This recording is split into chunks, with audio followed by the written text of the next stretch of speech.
Praise lord. దేవాతి దేవునికి వందనాలు. ప్రభు నామమున మీ అందరికీ నా ప్రత్యేకమైన వందనాలు, శుభాలు తెలియచేస్తున్నాను.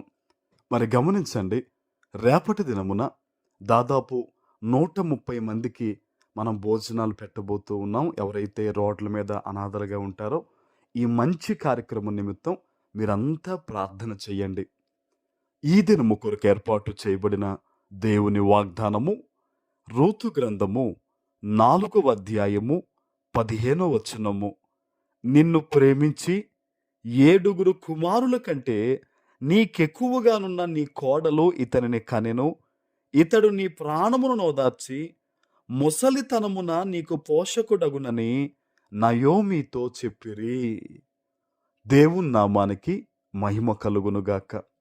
ఈ ఉదయకాల సమయంలో సర్వశక్తివంతుడగు నీ తండ్రి గొప్ప వాగ్దానాన్ని మీకు అందిస్తూ ఉన్నారు. ఆనాడు నయోమి తన మనవడిని ఎత్తుకున్నప్పుడు అనేక మంది స్త్రీలు ఆమెతో చెప్తున్నారు, నీ ముసలితనమందు నీకు పోషకుణ్ణి దేవుడు అనుగ్రహించారు. ఆయన అక్కడ అంటున్నారట, 7 కుమారుల కంటే శ్రేష్టమైన నీ కోడలు కన్నది ఇతన్ని అని చెప్పేసి అని ఆ చుట్టుపక్కల ఉన్న వారందరూ నయోమితో మాట్లాడుతున్నారు. ఈరోజు అదే వాగ్దానాన్ని దేవుడు నీకు ఎందుకు ఇస్తున్నారో తెలుసా? బహుశా నీ జీవితంలో రేపేంటో తెలియని పరిస్థితుల్లో నువ్వు ఉన్నావేమో. నీ బిడ్డల విషయంలో భవిష్యత్ ఏంటో తెలియని పరిస్థితుల్లో ఉన్నావేమో. అంధకారంగా నా జీవితం ఉందని బాధపడుతున్న పరిస్థితుల మధ్య నీవు ఉండి బహుశా ఈరోజు ఈ వాగ్దానాన్ని వింటున్నావేమో. నయోమి జీవితాన్ని మనం ఆలోచన చేస్తే భర్తను పోగొట్టుకుంది, 2 బిడ్డల్ని పోగొట్టుకుంది, ఒక కోడలు విడిచిపెట్టి వెళ్ళిపోయింది, ఒక్క కోడలు మాత్రం బలవంతంగా తనతో పాటు వచ్చింది. తనకేం చేయాలో తెలియని పరిస్థితి వచ్చింది. తన జీవితంలో ఏ ఆధారము లేకుండా ఆ కోడలు తెచ్చే ఆ పాపం ఆ బత్యం మీద ఆధారపడి బ్రతుకుతుంది. కానీ మరి దేవుడు వాళ్ళని విడిచిపెట్టాడా? దేవుడు వారిని త్రోసివేశాడా? ఎంత మాత్రమూ కాదు. దేవుని యొక్క కృప, వెళ్ళిపోయిన వారు తిరిగి మరలా వారు దేవుని వద్దకు వచ్చినప్పుడు అద్భుతమైన రీతిలో దేవుని ప్రణాళిక అక్కడ నెరవేరింది. బోయాజును దేవుడు లేవనెత్తి రూతుకిచ్చి వివాహము చేసి వారిని ఒక కుటుంబముగా కట్టి మరలా ధనవంతులుగా చేసి ఆ కుటుంబములో మరలా దేవుడు సంతోషాన్ని వికసింపజేశాడు. ఈరోజు నీవు కూడా నీ జీవితంలో, ఇదిగో అయ్యా నేను పలానా వారిని కోల్పోయానయ్యా, పలానా పరిస్థితుల నుంచి నేను గెంటివేయబడ్డానయ్యా, ఒకప్పుడు ఇలా బ్రతికానయ్యా, ఒకప్పుడు ఇలా ఉండేదాన్ని, ఇలా ఉండేవాడిని, ఈరోజు నా జీవితం ఇలా అయిపోయింది, లేదా నాకు అన్నీ ఉన్నా ఇగో కొన్ని పరిస్థితులు ఇలా ఉన్నాయని చెప్పి ఏ విషయములో నీవు దుఃఖపడుతూ ఈరోజు ఎక్కడి నుంచి ఈ వాగ్దానాన్ని వింటున్నావో జాగ్రత్తగా ఆలోచన చేయండి.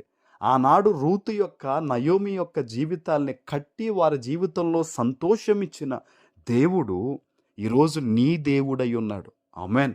ఎందుకంటే ఆయన నిన్న, నేడు, రేపు కూడా ఏకరీతిగా ఉండే దేవుడు. ఆయన ఎన్నటికీ మారడు. ఆయన ఆ రోజు వారిని ఎంతలా ప్రేమించాడో ఈరోజు ఈ వాగ్దానాన్ని వింటున్న ఈ పరిస్థితుల్లో ఉన్న నిన్ను కూడా ఆయన అంతే ప్రేమిస్తూ ఉన్నాడు. కనుక ఆయన యందు భయభక్తులు కలిగి జీవించే ప్రయత్నాలు మనం ఎన్నటెన్నటికీ చేస్తూ ముందుకు వెళ్ళాలి. మన జీవితాల్ని పవిత్రంగా కాపాడుకుంటూ, దేవుని వాగ్దానాన్ని నమ్ముతూ, పరిశుద్ధ గ్రంథాన్ని చదువుతూ, భక్తుల జీవితాన్ని మనం మాదిరిగా తీసుకుంటూ ఎప్పుడైతే మనం ముందుకు వెళ్తామో మన జీవితంలో ఉన్న కష్టాలను తొలగించే బాధ్యత దేవుడు తీసుకుంటాడు. నయోమి జీవితంలో ఆ యొక్క ఇబ్బందిని తొలగించి, మారా అనే పరిస్థితిని తొలగించి వెలుగునిచ్చిన దేవుడు ఈ ఉదయకాల సమయంలో నీ జీవితంలో కూడా గొప్ప వెలుగును ఆయన ఇవ్వబోతూ ఉన్నారు. ఆమేన్. ప్రార్థన చేసుకుందాం.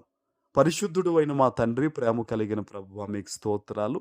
ఈ ఉదయకాల సమయంలో మీరిచ్చిన ఈ గొప్ప వాగ్దానము ప్రతి బిడ్డ జీవితంలో నెరవేర్చి స్థిరపరచుమని యేసు నామమున ప్రార్థిస్తున్నాను తండ్రి. ఆమేన్.